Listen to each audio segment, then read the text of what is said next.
আজ এতটা বছর পর হেনার পরশ।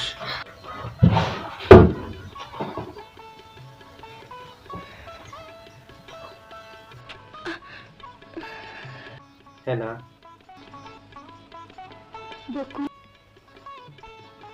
হেনা, এতটা বছর পর বকুলের কথা মনে পড়লো।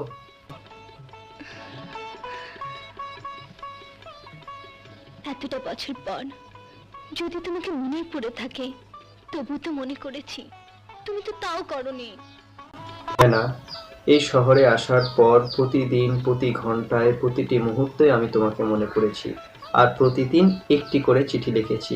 আজও লিখেছি। শুধুমাত্র তোমার যদি একটি চিঠির জবাব পেতাম, তাহলে আমার সমস্ত রাগ, অভিমান দূর হয়ে যেত। আমার সমস্ত চিঠি লেখা সার্থক হতো। বকুল, আমি আজ পর্যন্ত তোমার দেয়া একটি চিঠিও পাইনি। তাই তো অভিমান করে তোমার সাথে এত বছর কোনো কথা বলিনি।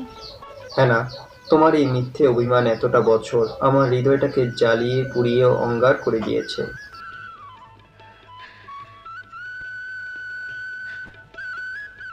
আমাকে ক্ষমা করে দাও বকুল, আমাকে ক্ষমা করে দাও। হেনা, আমার কাছে তোমার কোনো অপরাধ নেই। এখন বলো, তুমি কেমন আছো?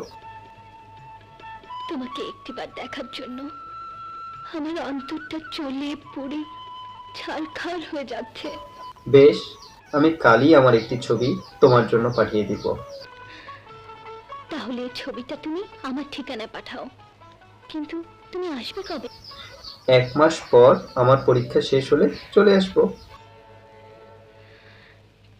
তাহলে আমি তোমার ছবি আর তোমার আশার অপেক্ষায়